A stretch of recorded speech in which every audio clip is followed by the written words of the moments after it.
വായിലിരിക്കട്ടെ. ഒരു മനുഷ്യപ്പറ്റില്ലാത്തവൻ. വാദം മാത്രം ഇത്ര നീളത്തില. നീ എന്തായാലും വേണേ ബോധമില്ലാതെ പിച്ചും പറയുന്നത്. അല്ല നിന്റെ അപ്പുറം പോലെ നീയും കുടിച്ചു തുടങ്ങിയോ? ഞാൻ സ്വഭാവത്തോടുകൂടി തന്നെ പറയുന്നത്. ഒരു പശുവിനെ വാങ്ങാൻ വന്നിരിക്കുന്നു. ചുമ്മാ കള്ളത്തരം പറഞ്ഞ് കണ്ട പെമ്പിള്ളേരെ കറക്കി കയ്യിലെടുത്ത് കാര്യം സാധിക്കാൻ വേണ്ടി. ഇതാണ് ഈ കൊണ്ടുവരുന്നത് താഴെ ഇട്ടിരിക്കുന്നത്. ഇനി എന്റെ കണ്ണിലെങ്ങാനും കണ്ട ഒരു പാഠം പഠിപ്പിച്ചതിന് വിടും.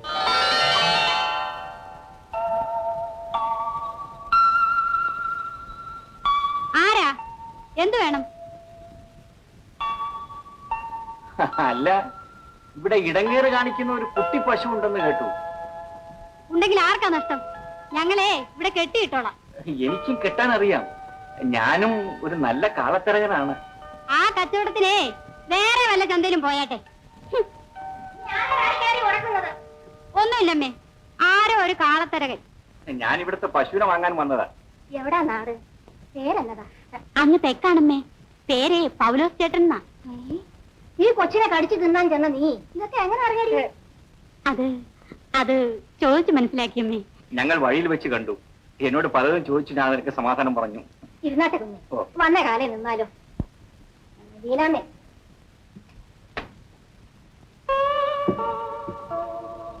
എന്താ വേണോ പശുവിനെ? ആ, തന്നാൽ വേണം. അമ്പേ കള്ള ദീനാമേ, ദാ വരുന്നമ്മേ. ചേട്ടൻ അങ്ങോട്ട് ഇരുന്നേ. ചേട്ടൻ ചേച്ചിയെ കെട്ടാവുന്ന ആളാണോ? വരൂ വരൂ. ആ, നിന്റെ പേരെന്താ? ധോണിച്ചൻ എന്നാ. ഏത് ക്ലാസ്സിലാ പഠിക്കുന്നത്? 2ാം ക്ലാസ്സിലാ. ചേട്ടാ, എനിക്കൊരു 10 പൈസ തരാമോ? എന്തിന്? സ്കൂളിൽ പോകുമ്പോൾ ബോണ്ട വാങ്ങി തിന്നാ. നീ കാലത്ത് എന്ത് കഴിച്ചു? കാലത്തെ കപ്പ. ഉച്ചയ്ക്കോ? കപ്പയും കഞ്ഞിയും. ഓഹോ, ആ ശരി. 1 രൂപ വെച്ചോ. എനിക്ക് 1 രൂപ ഒന്നും വേണ്ട, 10 പൈസ മതി. ശരി, എന്നാ 25 പൈസ ഉണ്ട്. ഈ പട്ടിണി കുടുംബത്തെ വഴിയാധാരമാക്കിയാണോ ഞാൻ ജോലി സമ്പാദിച്ചത്? എന്റെ കർത്താവേ, എനിക്ക് മാപ്പ് തരണേ. നീ എന്നെ വില ജയിക്കണുള്ളയോ? ഈ പണിക്കരൊരു പുള്ളിനെയും പേരില്ലേ? നീ അല്ല, നിന്റെ അമ്മയ്ക്ക് വേണാൽ പോലും. എന്റെ കർത്താവേ, കുടി കഴിഞ്ഞിട്ട് ഇപ്പം പെണ്ണുങ്ങളുടെ കൂടെ പോക്കും തുടങ്ങിയ. എന്ന് തുടങ്ങി ഈ നശിച്ച സ്വഭാവം? ആരാ പിശാച്? ഏതവളാ അവള്? എടി, അവളെന്നെ പിടിച്ച് നിലത്തിട്ട് എന്റെ മുണ്ടെല്ലാം പിടിച്ചഴി. ഞാൻ പിടിച്ചു പൂണ്ടട. ഏത് ദ്രോഹിയാ നിങ്ങൾ അങ്ങനെ തമാടിത്തരം കാണിച്ച്? അവളുടെ തലയിൽ ഇടിവാള് വീഴും. സുന്ദരിയായ ആ കിങ്ങിണിപ്പുഴ, കിങ്ങിണി 6. ഓഹോ, ലവലില്ലാതെ കുടിച്ചിട്ട് ആറ്റി വീണതിനാണോ ഇങ്ങനെ ചീത്ത പറയുന്നത്? ഇങ്ങനെ ദിവസേന പേവെള്ളം കുടിച്ചാൽ ഞങ്ങളുടെയൊക്കെ ഗതി എന്തെന്നാ? ഞാൻ കുടിക്കണേ, ഞാൻ കുടിക്കും. എന്റെ പണം എടുത്തവന് കൊള്ളുന്നത് വരെ ഞാൻ കുടിക്കണേ. വേറെ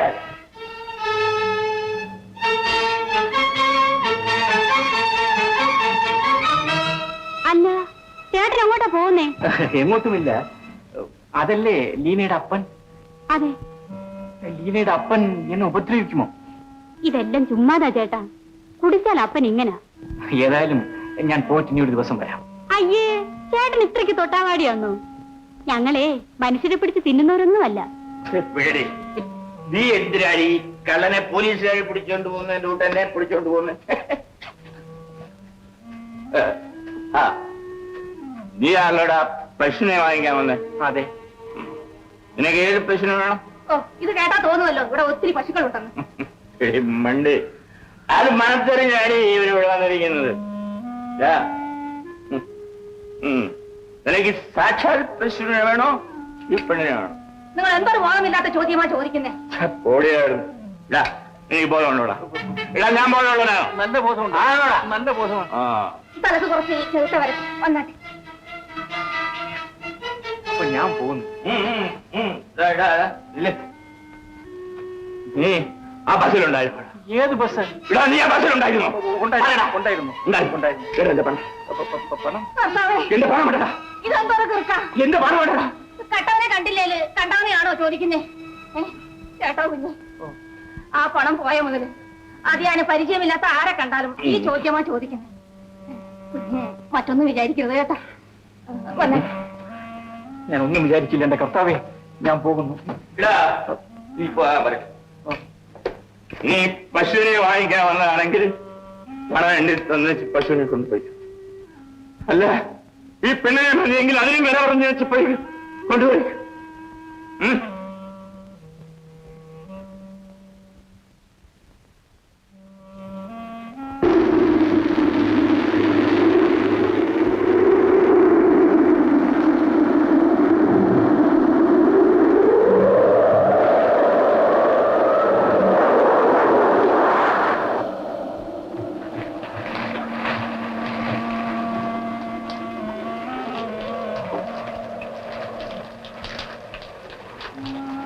നിനക്ക് കള്ളു വേണോടാ? വേണ്ട.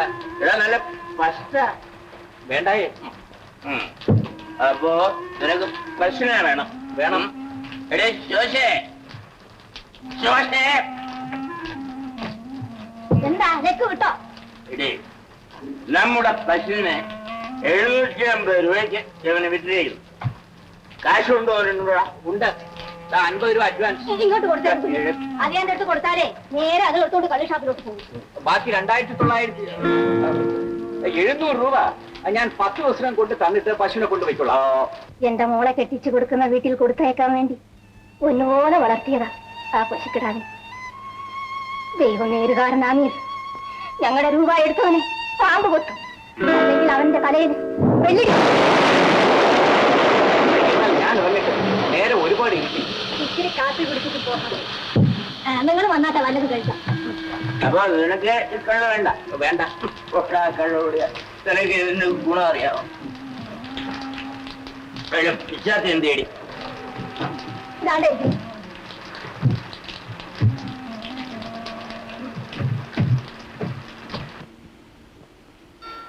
വേണ്ട ചേട്ടാ, നല്ല മലബാർ കപ്പ് പിടിഞ്ഞത് കഴിച്ചാട്ടെ. വേണ്ട ലീന, നേരെ ഒത്തിരി ഇരി. ഞാൻ പോകാം. ഓ, ഞങ്ങൾ പാവങ്ങളായതുകൊണ്ടായിരിക്കും കഴിക്കാത്തത്. നിങ്ങൾ ആരായിരുന്നാലും എനിക്കൊരു കടമയുണ്ട്, ഒരു മനസാക്ഷിയുണ്ട്. ലീന, എന്തൊക്കെയോ നടന്നുപോയി. ആ തെറ്റിനെല്ലാം ഞാൻ പരിഹാരം ചെയ്യണം. ഇവിടെ അങ്ങനെ ഒരു തെറ്റും നടന്നില്ലല്ലോ. ഓ, അപ്പം ചീത്ത പറഞ്ഞതാണോ? എന്തു പറഞ്ഞാലും കുറ്റം ചെയ്തവൻ അതൊന്നും സാരമില്ല. നിങ്ങളോടും കുടുംബത്തോടും എനിക്കൊരു കടപ്പാടുണ്ട്, അത് ഞാൻ നിറവേറ്റും. അത്ര നിർബന്ധമാണെങ്കിലേ എന്നെ കെട്ടിക്കൊണ്ടുപോകും. എന്നാല് ഞാൻ പോയിട്ട് ഒരു നല്ല കയറുമായി വരാം, എന്നിട്ട് ഈ മാൻകുട്ടിയെ കെട്ടിക്കൊണ്ടുപോകാം. എന്നാലേ ഈ കാപ്പ് കൂടും. അല്ല, മഴയും കാറ്റും കൂടി വരുന്നുണ്ട്, ഞാൻ എങ്ങനെ പോകും? ഇന്നിവിടെ കിടക്കാം. ഈ മഴ തോരാതെ പോയാലേ ആദ്യം വെള്ളം കൂടും. ആ,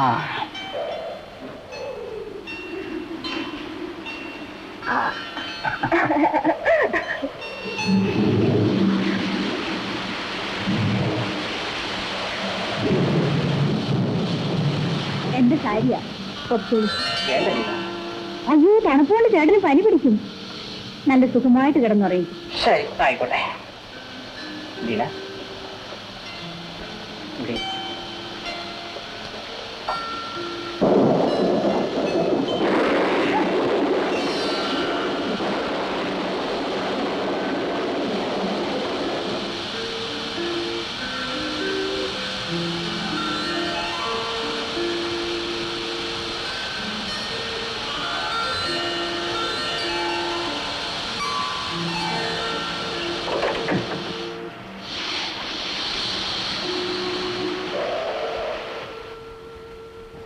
ശോശാമ്മേ, എടി ശോശാമ്മേ, എടി കർത്താവെ കിടത്തി ഉറക്കത്തില്ലല്ലോ. ശോശ ശോശ ശോശ എന്നെ വേണം. എടി നിന്നെ മറ്റൊന്നിനും അല്ല വിളിച്ചത്.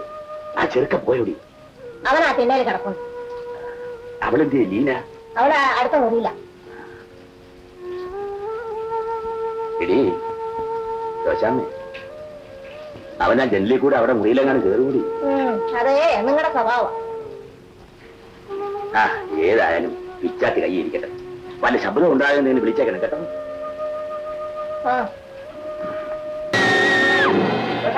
അവൻ ആഴത്തെ കൈകടി വിടരുതവനെ, വിടരുത്. അപ്പുറത്ത് കാണുമായിരിക്കും. പിന്നെ നീ എന്തിനാ ഈ മരണവിളി വിളിച്ചത്? ഇടിവെട്ടിയ ശബ്ദം കേട്ട് പേടിച്ചു പോയതാണപ്പാ. നിങ്ങൾ പോയി കിടന്നട്ടെ, ഞാൻ ഇവളുടെ കൂടെ കിടന്നോളാം.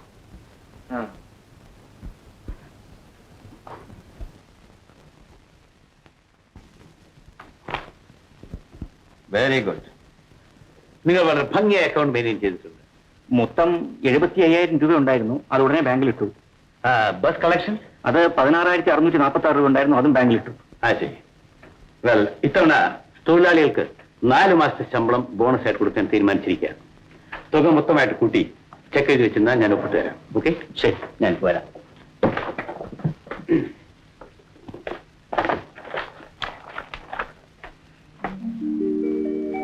Good morning. Good morning. Good morning. Good morning. ഒരു പെൺകുട്ടി വന്നാൽ നോക്കാൻ കൂടെ സമയമില്ല അല്ലേ? ക്ഷമിക്കണം, ഞാൻ കുറച്ച് ബിസി ആയിപ്പോയി. ശരി, വരണം. എങ്ങോട്ട്? കിടക്കമുറിയിലേക്ക്. നിങ്ങൾ പറഞ്ഞ പോലെ കേട്ടാ മതി. No further questions. മുതലാളി അർജന്റായി ഈ കണക്കൊന്ന് എഴുതി കാണിക്കാൻ പറഞ്ഞിരിക്കുകയാണ്. അതിലും അർജന്റായിട്ടുള്ള കാര്യമാണ് മുതലാളിയുടെ മകൾക്ക്. ഡാഡി പറഞ്ഞിട്ടാ ഞാൻ വന്നത്. മുതലാളി പറഞ്ഞതുപോലെ ചെയ്തില്ലെങ്കിൽ അറിയാമല്ലോ. എന്നാലേ നിങ്ങൾക്ക് വരാൻ പറ്റില്ലെന്ന് ഞാൻ ഡാഡിയോട് പറഞ്ഞു. അയ്യോ, വേണ്ട വേണ്ട, ഞാൻ വരാം. Okay, good boy, come on.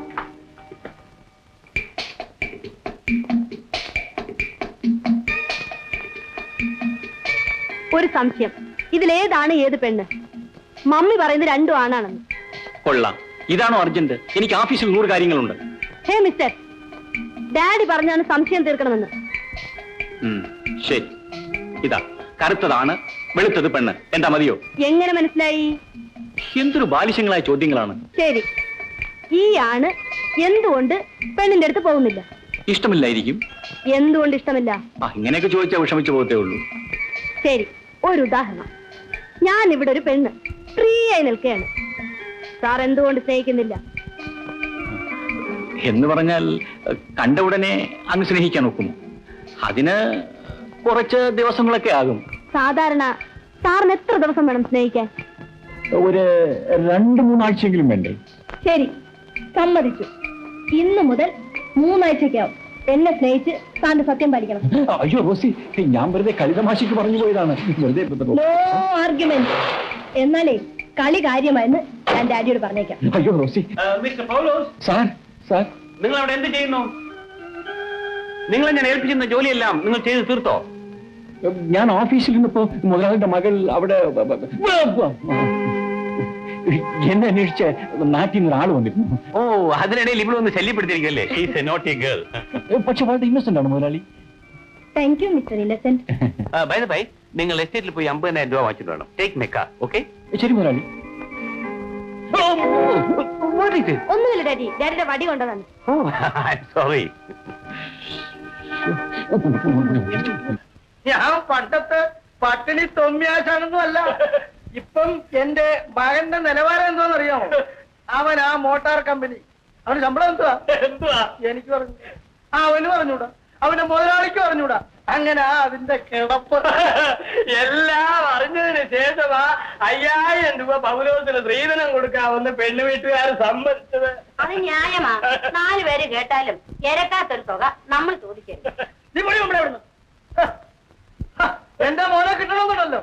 അവന്റെ സ്ത്രീധനത്തിന് 5,000 രൂപയും ബംഗ്ലാദേശൻ ടാക്സ്, സർചാർജ്, പഞ്ചായത്ത് കരം ഇതെല്ലാം കൂടെ ചേർത്ത് 6,000 രൂപ ഇവിടെ കൊണ്ട് നോക്കണം. കല്യാണപ്പണത്തിന് നികുതി ഉണ്ടോ തോമച്ച? ഇനി കല്യാണത്തിലല്ലോ, അതിന്റെ മറ്റെല്ലാ കാര്യത്തിനും നികുതി വരും. കിടന്നാ നികുതി, ഇരുന്നാ നികുതി, നിന്താ നികുതി എന്ന് വേണ്ട സാമാനങ്ങൾക്കൊക്കെ ഭയങ്കര വിലയാ. അതുകൊണ്ടാ ഞാൻ 1,000 രൂപ ഇവിടെ കൂട്ടിയത്. എടാ മോനെ, ഞാനേ ആ പെണ്ണു വീട്ടുകാർക്ക് വാക്ക് കൊടുത്തു. നീയും ലോനാപ്പിയും കൂടെ പോയി ആ പെണ്ണിനെ ഒന്ന് കണ്ടുകളാ. ഇപ്പൊ എന്തിനാത്ര ധൃതി? ഓരോരോ കാര്യങ്ങൾ തലയ്ക്ക് മീതെ നിൽക്കുകയാണ്. അതൊക്കെ ഒന്ന് തീരട്ടെ. ചേട്ടാ, പിന്നെ കാണാം. എടാ പൗലോസേ, നീ ഒരുമാതിരി വെളുത്തേടിനോട് മാറ്റി വഹിക്കാൻ വന്നവനെ പോലെ നിസ്സാരമായിട്ട് എന്നോട് സംസാരിച്ചു കളഞ്ഞടാ. എടാ, എനിക്ക് വേണ്ടിയുള്ള ഈ കല്യാണം നിന്റെ കൂടെ പറഞ്ഞ പെങ്ങളെ കെട്ടിവയ്ക്കാൻ വേണ്ടിയാണ് ഞാൻ സംസാരിക്കുന്നത്. നല്ല 1-ാം തരം കല്യാണമാണ് നിശ്ചയിച്ച് ഉറപ്പിച്ചിരിക്കുന്നത്. പൗലോസിന് ആ പെണ്ണിനെ കണ്ടാ പിന്നെ വീട്ടിൽ നിന്ന് ഇറങ്ങത്തില്ല. എന്റെ കുഞ്ഞെ, ഈ ചാൻസ് കളയില്ല കേട്ടോ. എടാ, ഇത് പറഞ്ഞാ അവന് മനസ്സിലാവുണ്ടാവും. നാളെ ഒരുപക്ഷെ ആ മോട്ടാർ കമ്പനിയിൽ നിന്ന് ഇവനെ എടുത്ത് ദൂരെ കളഞ്ഞെന്ന് വരും. അങ്ങനെ വരുമ്പോൾ പണ്ടത്തെ പോലെ പട്ടിണിയായിട്ടും കഴിയേണ്ടി വരും. അത് വരുന്നതിന് മുമ്പായിട്ട് നീയും നിന്റെ പെങ്ങളും ഒരു നല്ല നിലയിൽ എത്തട്ടെ എന്ന് വിചാരിച്ചാ ഞാൻ ഈ അന്തരാളമൊക്കെ കാണിക്കുന്നത്. അത് പറഞ്ഞ അവന്റെ പണിയിൽ കണ്ടായോ? ഇപ്പൊ ഉടനെ കല്യാണം നടത്താത്തോണ്ട് ഇവിടെ എന്താ കുഴപ്പം? ഇവിടെ ആരെങ്കിലും പട്ടിണി കിടക്കുന്നു? അപ്പച്ചൻ ചുമ്മാ ഇവിടെ തിരുന്നാ മതി.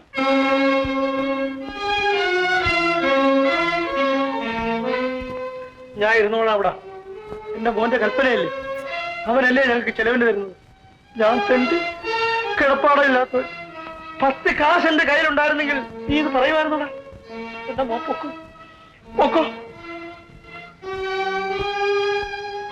കാര്യം പറഞ്ഞാൽ മനസ്സിലായില്ലെങ്കിൽ അപ്പച്ചന്റെ ഇഷ്ടം പോലെ വിചാരിച്ചോണം. ആ എമ്പോക്കി, നിന്റെ ചക്കാത്ത് ചോരം നിന്ന് നീ പറയുന്നതും കേട്ട് ജീവിക്കാൻ ഈ തൊമ്മിയാച്ചാനെ കിട്ടത്തില്ലടാ. നിന്റെ ശമ്പളമോ സ്ത്രീധനത്തുകയോ കൊണ്ട് ജീവിക്കാന്ന് വിചാരിച്ചല്ലടാ ഞങ്ങൾ നിന്നെ വളർത്തിയെടുത്തത്. നീ നോക്കിക്കോ, ഈ കൊക്കിൽ ശ്വാസം ഉണ്ടെങ്കിൽ നിന്റെ പെങ്ങളെ നിന്റെ സഹായം കൂടാതെ ഒരു കൂലി വേലക്കാരനെ കൊണ്ടെങ്കിലും പിന്നെ പിടിച്ചു കെട്ടിക്കൂടാ. മറിയാമേ പാടി നിന്റെ അപ്പന്റെ വയലാക്കി നീ നോക്കും. അപ്പച്ച എന്നോട് ക്ഷമിക്കണം. അപ്പച്ച എന്നോട് ക്ഷമിക്കണം. എന്റെ മനസ്സിന്റെ വിഷമം കൊണ്ട് ഞാൻ എന്തൊക്കെയോ പറഞ്ഞു പോയതാണ്. എന്റെ അപ്പച്ചനും എന്റെ അമ്മച്ചിക്കും എന്റെ പെങ്ങൾക്കും വേണ്ടി മാത്രമാണ് അപ്പച്ച ഞാൻ ജീവിക്കുന്നത്. അല്ലാതെ എന്റെ സ്വന്തം സുഖം ഞാൻ ഇതുവരെ നോക്കിയിട്ടില്ല. അപ്പച്ചേട്ടാ വരണം. ആഹാ, എല്ലാ സുഖം മോനെ. അപ്പനെ സുഖി വലിയേറ്റുമ്പ കർത്താവ് നിന്നെ അനുഗ്രഹിക്കട്ടെ. ലോനാപ്പി, മനസ്സ് ചോദ്യം, പണം കൂടാ, കെട്ട് കല്യാണം ഒക്കെ നിശ്ചയിച്ചിട്ട് വേണം. വേറെ കെട്ടിച്ച് വരാൻ തോന്നാ. നോക്കടി പറയാമേ, മോന്റെ ഒരു സ്നേഹം. പിന്നെ അവന്റെ മോട്ടോർ കമ്പനിയിലെ മുതലാളിയുടെ ടയർ പഞ്ചറായിട്ടാണ്. അതുകൊണ്ടാ അവൻ ഈ ഒരു പരവേശം.